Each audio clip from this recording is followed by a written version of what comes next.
പ്രഭാത വാർത്ത വിശദമായ വാർത്തകളിലേക്ക് കടക്കുകയാണ്. കരുവന്നൂർ സഹകരണ ബാങ്ക് തട്ടിപ്പ് കേസിൽ CPIM തൃശൂർ ജില്ലാ സെക്രട്ടറി MM വർഗീസും മുൻ MP PK ബിജുവും ഇന്ന് ഇഡിക്ക് മുന്നിൽ ഹാജരായേക്കും. കൊച്ചി ഓഫീസിൽ ഹാജരാകാൻ ഇരുവർക്കും ഇഡിയുടെ നിർദ്ദേശമുണ്ട്. കേസിൽ MM വർഗീസിനെയും PK ബിജുവിനെയും ഇഡി നേരത്തെയും ചോദ്യം ചെയ്തിരുന്നു. ഇഡിക്ക് പുറമെ MM വർഗീസിനെ ആദായ നികുതി വകുപ്പും ചോദ്യം ചെയ്തിരുന്നു. PK ബിജുവിനെതിരെ ചില സാക്ഷിമൊഴികളും ലഭിച്ചിട്ടുണ്ട്. ഈ സാഹചര്യത്തിലാണ് വീണ്ടും ചോദ്യം ചെയ്യാൻ വിളിപ്പിച്ചത്. കേന്ദ്ര ഏജൻസികൾക്കെതിരെ പ്രതിഷേധം ശക്തമാക്കുകയാണ് CPIM.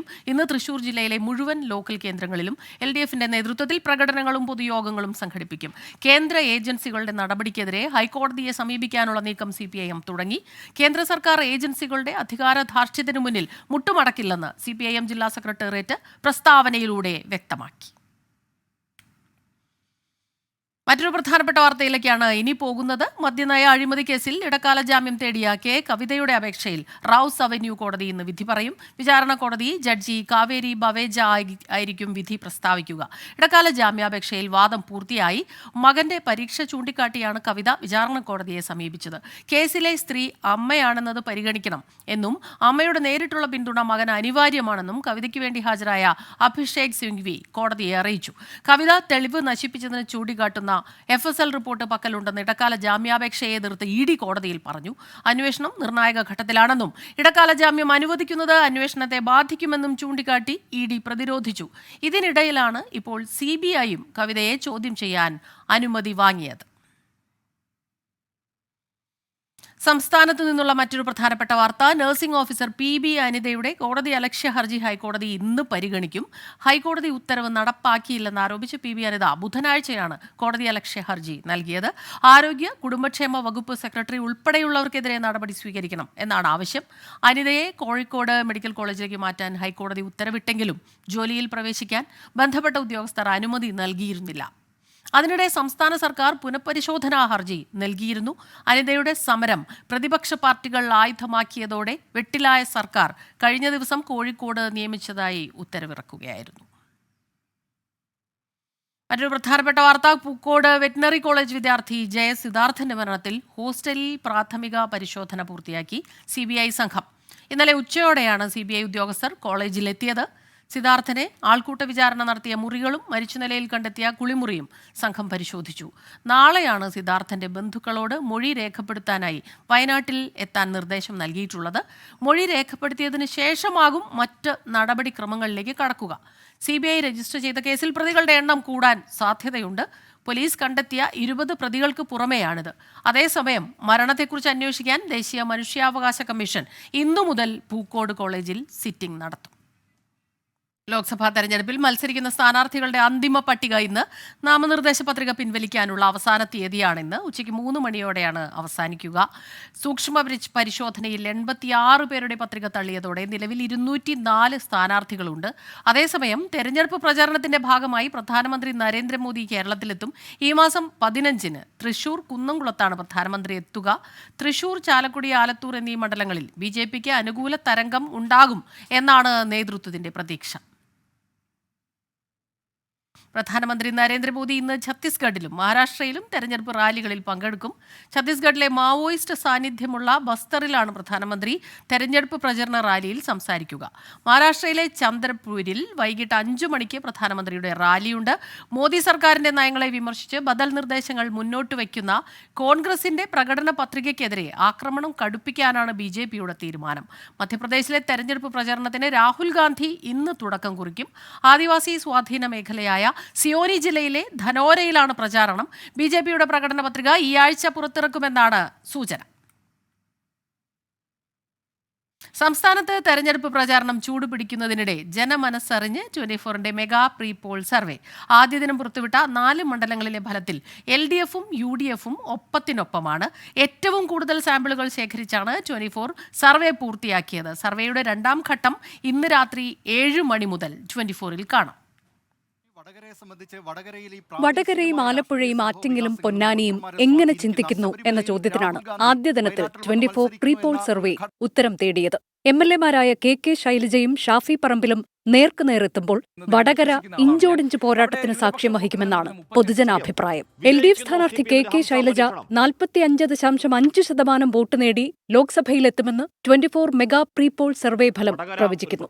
UDF സ്ഥാനാർത്ഥി ഷാഫി പറമ്പിൽ 42.9% വോട്ട് നേടുമ്പോൾ NDA സ്ഥാനാർത്ഥി പ്രഫുൽ കൃഷ്ണ 9.9% വോട്ട് ഉറപ്പിക്കും. മറ്റുള്ളവർ 1.7% വോട്ട് നേടും. മുസ്ലിം ലീഗിന്റെ പൊന്നാപുരം കോട്ടയായി വിശേഷിപ്പിക്കപ്പെടുന്ന പൊന്നാനി ഇത്തവണയും UDF-നൊപ്പം തന്നെ. അബ്ദുസ്സമദ് സമദാനി 48.1% വോട്ട് നേടി ഒന്നാമതെത്തും. 39.7% വോട്ട് LDF സ്ഥാനാർത്ഥി KS ഹംസ നേടുമെന്നും NDA സ്ഥാനാർത്ഥി നിവേദിത സുബ്രഹ്മണ്യൻ 8.3% വോട്ട് ഉറപ്പിക്കുമെന്നും സർവേ വ്യക്തമാക്കുന്നു. ആലപ്പുഴയിൽ LDF-ഉം UDF-ഉം ശക്തമായ പോരാട്ടം കാഴ്ചവെക്കും. സിറ്റിംഗ് MP AM ആരിഫിനെ പിന്തള്ളി UDF സ്ഥാനാർത്ഥി KC വേണുഗോപാൽ മുന്നേറുമെന്നാണ് പൊതുജനാഭിപ്രായം. 41.2% വോട്ടുകൾ KC വേണുഗോപാൽ സ്വന്തമാക്കുമ്പോൾ LDF സ്ഥാനാർത്ഥിയും സിറ്റിംഗ് MPയുമായ AM ആരിഫിന്റെ വോട്ട് വിഹിതം 39.7% ചുരുങ്ങും. NDAയുടെ ശോഭാ സുരേന്ദ്രൻ മണ്ഡലത്തിൽ 18% വോട്ട് നേടുമെന്നും സർവേ പറയുന്നു. ശക്തമായ മത്സരം നടക്കുന്ന മണ്ഡലങ്ങളിലൊന്നാണ് ആറ്റിങ്ങൽ. മണ്ഡലത്തിൽ നേരിയ മുൻതൂക്കം LDF-നുണ്ടെന്നാണ് സർവേ ഫലം. കേന്ദ്രമന്ത്രിയെയും സിറ്റിംഗ് MPയെയും പിന്നിലാക്കി LDF സ്ഥാനാർത്ഥി V ജോയ് 38.9% വോട്ട് നേടും. UDF സ്ഥാനാർത്ഥിയും സിറ്റിംഗ് MPയുമായ അടൂർ പ്രകാശ് തൊട്ടു പിന്നിലുണ്ട്. അടൂർ പ്രകാശ് 37.2% വോട്ട് ഉറപ്പിക്കുമ്പോൾ NDA സ്ഥാനാർത്ഥി V മുരളീധരൻ 23.3% വോട്ട് നേടുമെന്നും സർവേ ചൂണ്ടിക്കാട്ടുന്നു. News desk 24. പൗരത്വ നിയമ ഭേദഗതിയെ അനുകൂലിച്ചും എതിർത്തും ചർച്ച സജീവമാകുമ്പോൾ ഈ വിഷയം വോട്ടേഴ്സിനെ സ്വാധീനിക്കുമോ എന്ന് 24 പ്രീപോൾ സർവേ വോട്ടേഴ്സിന്റെ അഭിപ്രായം തേടിയിരുന്നു. സംസ്ഥാന സർക്കാരിന്റെ പ്രവർത്തനം വിലയിരുത്തുമോ എന്ന ചോദ്യത്തിനും വോട്ടേഴ്സ് മറുപടി നൽകി. മണ്ഡലം തിരിച്ചുള്ള അഭിപ്രായ സർവേക്കൊപ്പം വോട്ടിനെ സ്വാധീനിക്കുന്ന ഘടകങ്ങൾ തേടിയുള്ള 24 പ്രീപോൾ സർവേയുടെ ബിഗ് ക്വസ്റ്റനിൽ ആദ്യ ദിനം പരിശോധിച്ചത് 2 മെഗാ ചോദ്യങ്ങൾ. പൗരത്വ നിയമ ഭേദഗതി വോട്ടിംഗിനെ സ്വാധീനിക്കുമോ എന്ന ചോദ്യത്തിന് 52% പേർ സ്വാധീനിക്കില്ല എന്നുത്തരം നൽകി. 48% CAA തെരഞ്ഞെടുപ്പിനെ സ്വാധീനിക്കും എന്ന അഭിപ്രായക്കാരാണ്. CAA വോട്ടിൽ ഏത് രീതിയിൽ പ്രതിഫലിക്കുമെന്ന് സംസ്ഥാന വ്യാപക മറുപടി അത് സ്വാധീനിക്കില്ല എന്ന് പറയുന്നവർ 52%. പൊടുന്നനെയാണ് അത്ര നാൾ ഫ്രീസറിലിരുന്ന പൗരത്വ ഭേദഗതി വിജ്ഞാപനങ്ങൾ കേന്ദ്രം പ്രസിദ്ധീകരിക്കുന്നത്. അന്ന് അത് പൗരത്വ ആത്മാർത്ഥമൊന്നുമല്ല, വോട്ടിന് വേണ്ടിയുള്ള ദുഷ്ടലാക്ക് മാത്രമാണെന്ന് പ്രതിപക്ഷം ആരോപിച്ചതാണ്. സംസ്ഥാന സർക്കാരിന്റെ പ്രവർത്തനം വോട്ട് ചെയ്യുമ്പോൾ ജനങ്ങൾ വിലയിരുത്തുമോ എന്ന ചോദ്യത്തിന് 73.5% പേരും സ്വാധീനിക്കും എന്ന് അഭിപ്രായപ്പെടുന്നു. 26.5% പേർ സംസ്ഥാന സർക്കാരിന്റെ പ്രവർത്തനം പരിഗണിക്കില്ല എന്ന അഭിപ്രായക്കാരാണ്. സംസ്ഥാന സർക്കാരിന്റെ പ്രവർത്തനം വോട്ട് ചെയ്യുമ്പോൾ നിങ്ങൾ വിലയിരുത്തുമോ? കേരളം എങ്ങനെ ഈ ചോദ്യത്തോട് പ്രതികരിച്ചു എന്ന് നോക്കാം. ഇല്ല എന്ന് പറയുന്നവർ 26.5%. പോളിംഗ് ബൂത്തിലേക്ക് പോകുമ്പോൾ ഈ സർക്കാരിന്റെ ഗുണങ്ങളും ദോഷങ്ങളും കൃത്യമായി വിലയിരുത്തിയാണ് വോട്ട് എന്ന് പറയുന്നത് 73.5%. 24 മെഗാ പ്രീപോൾ സർവേക്കൊപ്പം വരും ദിവസങ്ങളിലും പ്രധാന വിഷയങ്ങളിൽ വോട്ടർമാരുടെ മനസ്സറിയാം. LDF 2, UDF 2, NDA 0. ബാക്കിയുള്ള 16 മണ്ഡലങ്ങളിലും ഇതാണ് ട്രെൻഡെങ്കിൽ കൊടും പോരാട്ടം. Election desk 24. ഇപ്പോൾ വരുന്ന ഒരു പ്രധാന വാർത്തയിലേക്കാണ്. UDF-ലേക്ക് ഇല്ലെന്ന നിലപാടിൽ ഉറച്ച് സജി മഞ്ഞക്കടമ്പിൽ. മോൻസ് ജോസഫ് ഉള്ളതുകൊണ്ട് കേരള കോൺഗ്രസിലേക്കും UDF-ലേക്കും മടങ്ങില്ല. സജി സ്വയം മടങ്ങി വന്നാൽ കേരള കോൺഗ്രസ് അക്കാര്യത്തിൽ തീരുമാനമെടുക്കട്ടെ എന്നാണ് UDF-ന്റെ നിലപാട്. ടോബി ജോൺസൺ ചേരുന്നുണ്ട് കോട്ടയത്ത് നിന്ന് വിവരങ്ങളുമായി. ടോബി, അനുനയ നീക്കങ്ങളെല്ലാം തള്ളുകയാണ്, അമ്പിനും വില്ലിനും അടുക്കുന്നില്ല മഞ്ഞക്കടമ്പൻ. സ്മിത, തീർച്ചയായിട്ടും ഇനി അങ്ങ് UDF-ലേക്കില്ല അല്ലെങ്കിൽ കേരള കോൺഗ്രസിലേക്കില്ല എന്നുള്ള നിലപാടിൽ തന്നെയാണ്. അതിനുള്ള ഒരു കാരണം മോൻസ് ജോസഫ് ഉള്ള ഇടത്തേക്ക് അദ്ദേഹം ഉണ്ടാകില്ല. മോൻസ് ജോസഫുമായിട്ടാണ് അദ്ദേഹത്തിന് പ്രശ്നമുള്ളത്. അതുകൊണ്ട് തന്നെ അങ്ങനെ ഒരു മുന്നണിയിലേക്കും അദ്ദേഹം നിൽക്കുന്ന മുന്നണിയിലേക്കും പാർട്ടിയിലേക്കും താനില്ല എന്നുള്ള അദ്ദേഹത്തിന്റെ നിലപാടിൽ അദ്ദേഹം ഉറച്ചു നിൽക്കുകയാണ്. എന്തായാലും ഇതിനോടകം തന്നെ അനുനയ നീക്കങ്ങളൊക്കെ നടന്നിരുന്നു. പക്ഷേ ഇപ്പോൾ UDF എടുത്തിരിക്കുന്ന ഒരു തീരുമാനം ഇനി ഒരു അനുനയ ചർച്ചകളിലേക്ക് പോകണ്ട, സജി തിരിച്ചു വരികയാണെങ്കിൽ അപ്പോൾ കാര്യങ്ങൾ ചർച്ച ചെയ്യാം വാതിലുകൾ തുറന്നിട്ടിട്ടുണ്ട്. സജി സ്വയം തീരുമാനിച്ചു വരട്ടെ എന്നുള്ളൊരു നിലപാടാണ് UDF-നുള്ളത്. എന്തായാലും അതുകൊണ്ട് തന്നെ ഈ ഒരു അകലം കൂടുന്നു എന്ന് തന്നെയാണ് നമുക്ക് മനസ്സിലാക്കാൻ സാധിക്കുന്നത്. തെരഞ്ഞെടുപ്പ് പടിവാതിക്കൽ എത്തി നിൽക്കുമ്പോഴാണ് ഇത്തരത്തിലുള്ള ഒരു പ്രശ്നം. എന്തായാലും ഈ ഒരു സാഹചര്യത്തിൽ ഇടതുപക്ഷത്ത് നിന്നും അതുപോലെ തന്നെ മറ്റ് ചില പാർട്ടികളും സജിയെ ബന്ധപ്പെട്ടതായിട്ടുള്ള വിവരം കൂടി നമുക്ക് ലഭിക്കുന്നുണ്ട്. അങ്ങനെയാണെങ്കിൽ കൂടുതൽ ചർച്ചകളൊക്കെ നടന്നേക്കും. പക്ഷേ കുടുംബവുമായി തീരുമാനിച്ച് കുറച്ച് ദിവസത്തിനുള്ളിൽ തന്നെ ഒരു രാഷ്ട്രീയ ഭാവി എന്ത് എന്നുള്ളത് സംബന്ധിച്ച് ഒരു തീരുമാനം എടുക്കുമെന്നാണ് സജി ഇപ്പോൾ അറിയിച്ചിട്ടുള്ളത്. സ്മിത. ശരി, അനുനയ നീക്കങ്ങൾ തള്ളുകയാണ് സജി മഞ്ഞക്കടമ്പിൽ. വിവരങ്ങൾ നൽകുകയായിരുന്നു ടോബി ജോൺസൺ കോട്ടയത്തു നിന്ന്. തമിഴ്നാട്ടിൽ പ്രചാരണം ശക്തമാക്കി മുന്നണികൾ. മുഖ്യമന്ത്രി MK സ്റ്റാലിന്റെ നേതൃത്വത്തിലാണ് DMK-യുടെ പ്രചാരണങ്ങൾ പുരോഗമിക്കുന്നത്. മന്ത്രി ഉദയനിധി സ്റ്റാലിൻ, മക്കൾ നീതി മയ്യം അധ്യക്ഷൻ കമൽഹാസൻ എന്നിവരെല്ലാം DMK സഖ്യത്തിന്റെ പ്രചാരണത്തിൽ സജീവമായുണ്ട്. എല്ലാ മണ്ഡലങ്ങളിലും മുഖ്യമന്ത്രി എത്തുന്നുണ്ട്. 17-ാം തീയതി ചെന്നൈയിലാണ് MK സ്റ്റാലിന്റെ പ്രചാരണം അവസാനിക്കുക. ജനറൽ സെക്രട്ടറി എടപ്പാടി പഴനിസ്വാമിയുടെ നേതൃത്വത്തിലാണ് AIADMK-യുടെ പ്രചാരണം. സർക്കാർ വിരുദ്ധ തരംഗമാണ് ADMK പ്രധാനമായും ജനങ്ങളിലേക്ക് എത്തിക്കുന്നത്. പ്രധാനമന്ത്രി നരേന്ദ്രമോദി ഉൾപ്പെടെ ദേശീയ നേതാക്കളെയാണ് BJP ദക്ഷിണേന്ത്യ പിടിക്കാൻ ഇറക്കുന്നത്. ഇന്നലെ ദേശീയ അധ്യക്ഷൻ JP നദ്ദ തമിഴ്നാട്ടിലെത്തിയിരുന്നു. ഇന്ന് പ്രതിരോധ മന്ത്രി രാജ്നാഥ് സിംഗ് തമിഴ്നാട്ടിൽ പ്രചാരണത്തിനെത്തുന്നുണ്ട്. 12 മണിക്ക് നാമക്കലിലും 2 മണിക്ക് നാഗപട്ടണത്തും 4:15 തെങ്കാശിയിലും രാജ്നാഥ് സിംഗ് പ്രചാരണം നടത്തും. ഈ ആഴ്ചയിൽ പ്രധാനമന്ത്രി നരേന്ദ്രമോദിയും തമിഴ്നാട്ടിലെത്തും. 24-ന്റെ രാഷ്ട്രീയ സംവാദ പരിപാടി ഇവിടെ രാഷ്ട്രീയം പറയാം ഇന്ന് ആലപ്പുഴ ലോക്സഭാ മണ്ഡലത്തിൽ.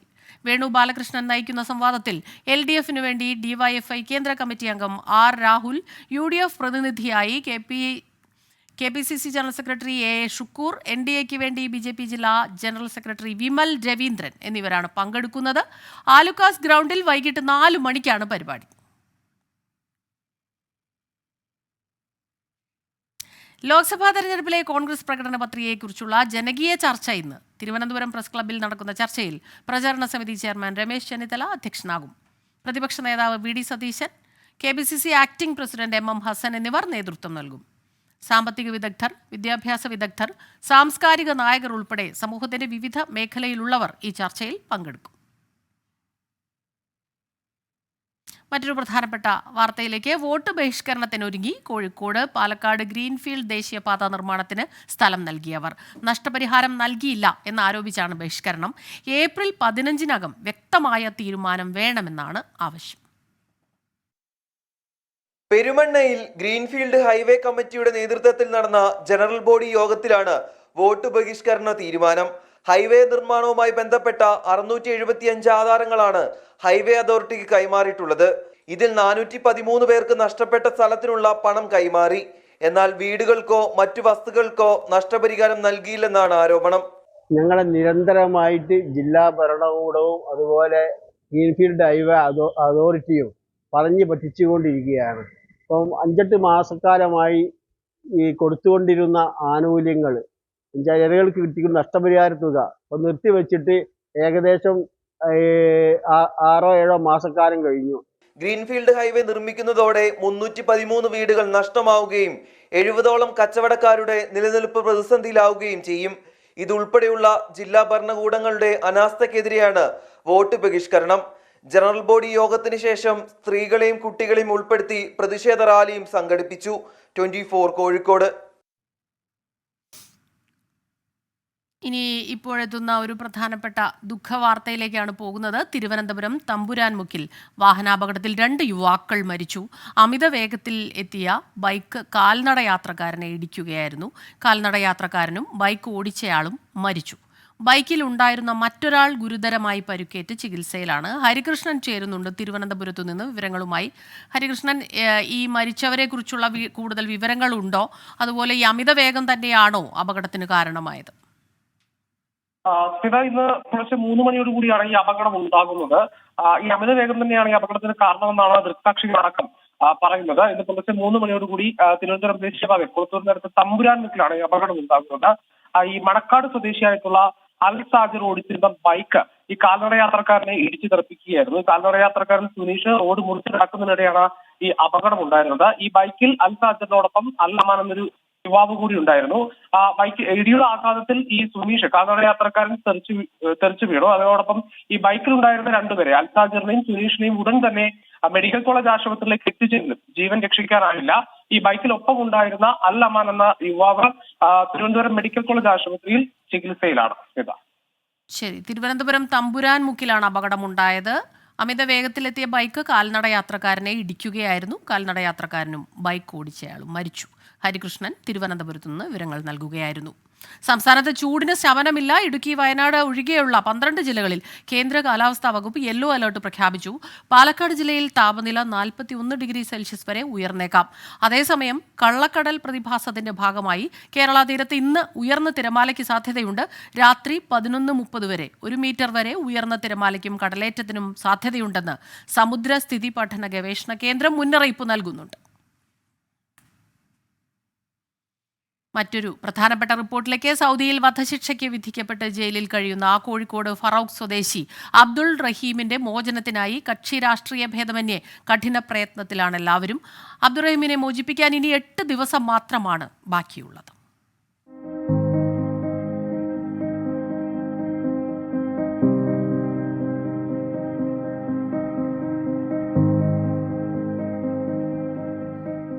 $34 കോടി രൂപയാണ് അബ്ദുറഹീമിന്റെ മോചനത്തിനായി വേണ്ടത്. അവശേഷിക്കുന്നത് 8 ദിവസം മാത്രം. സുമനസ്സുകളുടെ സഹായം തേടുകയാണ് ജനകീയ കൂട്ടായ്മ. ഏപ്രിൽ 16 ഇതിന്റെ അവസാന ദിവസം പറഞ്ഞിട്ടുള്ളത്. അതിനുള്ളിൽ ഈ വലിയ ഒരു സംഖ്യ സ്വരൂപിക്കാൻ സാധിക്കുമെന്നുള്ള പ്രതീക്ഷയിൽ തന്നെയാണ് ഞങ്ങൾ എല്ലാവരും ഉള്ളത്. വിദേശത്തുള്ള നമ്മുടെ സുഹൃത്തുക്കളൊക്കെ ഇതിന് വളരെയധികം സഹായകമായി മുന്നോട്ട് വരുന്നുണ്ട്. എല്ലാവരുടെയും സഹകരണം കിട്ടിക്കൊണ്ടിരിക്കുന്നുണ്ട്. ഇനിയും ആളുകളുടെ സഹകരണം അഭ്യർത്ഥിക്കുകയാണ്. മോചനത്തുകയുടെ 10% പോലും ഇതുവരെ കണ്ടെത്താനായിട്ടില്ല. കുടുംബത്തിനായി സൗദിയിൽ പോയ അബ്ദുറഹീം 18 വർഷം മുൻപാണ് കേസിൽ അകപ്പെട്ടത്. മകന്റെ തിരിച്ചുവരവിനുള്ള തുക ലഭിക്കുമെന്ന പ്രതീക്ഷയിൽ കാത്തിരിക്കുകയാണ് മാതാവ് ഫാത്തിമ. 24 കോഴിക്കോട്. മറ്റൊരു പ്രധാനപ്പെട്ട വാർത്തയിലേക്ക് കടക്കുകയാണ്. സംസ്ഥാനത്ത് ക്ഷേമ പെൻഷൻ നാളെ മുതൽ 2 ഗഡുക്കളായി വിതരണം ചെയ്യും. റമദാൻ, വിഷു ആഘോഷത്തിന് മുന്നോടിയായാണ് പെൻഷൻ വിതരണം. 3200 രൂപ വീതമാണ് വിതരണം ചെയ്യുക. അതേസമയം 2 മാസത്തെ പെൻഷൻ വിതരണം ചെയ്താലും ഇനിയും 4 മാസത്തെ പെൻഷൻ കുടിശ്ശികയാണ്. ബാങ്ക് അക്കൗണ്ട് നമ്പർ നൽകിയിട്ടുള്ളവർക്ക് അക്കൗണ്ട് വഴിയും മറ്റുള്ളവർക്ക് സഹകരണ സംഘങ്ങൾ വഴി നേരിട്ട് വീട്ടിലും പെൻഷൻ എത്തിക്കും. 6.88 ലക്ഷം പേരുടെ കേന്ദ്ര സർക്കാർ വിഹിതവും സംസ്ഥാനം അനുവദിച്ചിട്ടുണ്ട്.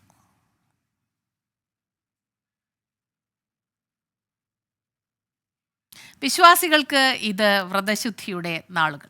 അൽ മുക്താദിർ ഗോൾഡ് ആൻഡ് ഡയമണ്ട്സ് പുണ്യങ്ങളുടെ പൂക്കാലം സമർപ്പിക്കുന്നത് എല്ലാ ആഭരണങ്ങളും ഇപ്പോൾ പണിക്കൂലിയില്ലാതെ വാങ്ങാം. അൽ മുക്താദിർ ജ്വല്ലേഴ്സ്.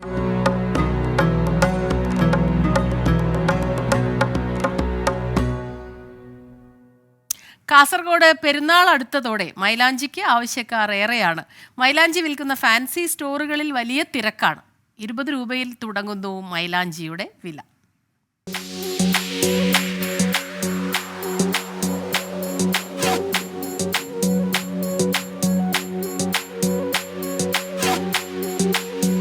കളിയും ചിരിയുമായി ഇങ്ങനൊരു കൂട്ടം റമദാൻ നാളുകളിൽ സജീവമാണ്. പെരുന്നാളിന് ചന്തമേകാൻ മെഹന്തി അണിയുന്ന മൊഞ്ചത്തികൾ.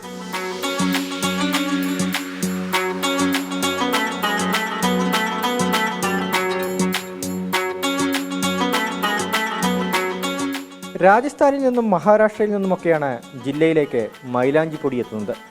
റമദാൻ വിപണി കണക്കാക്കി കച്ചവടക്കാർ മൈലാഞ്ചി നേരത്തെ തയ്യാറാക്കി വയ്ക്കും.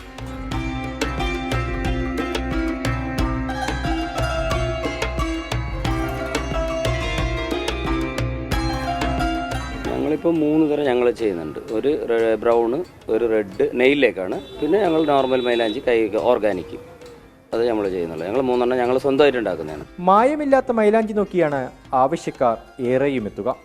നമ്മളെപ്പോഴും കുറേ വർഷം ഇവിടുത്തെ മൈലാഞ്ചി വാങ്ങുന്നത്. നല്ല മൈലാഞ്ചിയാണ്. ഇവിടെ ഇവിടുത്തെ ഒരു പ്രത്യേകതയുണ്ട്. ഇവിടുത്തെ മൈലാഞ്ചിക്ക് നന്നായിട്ട് ഈട് നിൽക്കും.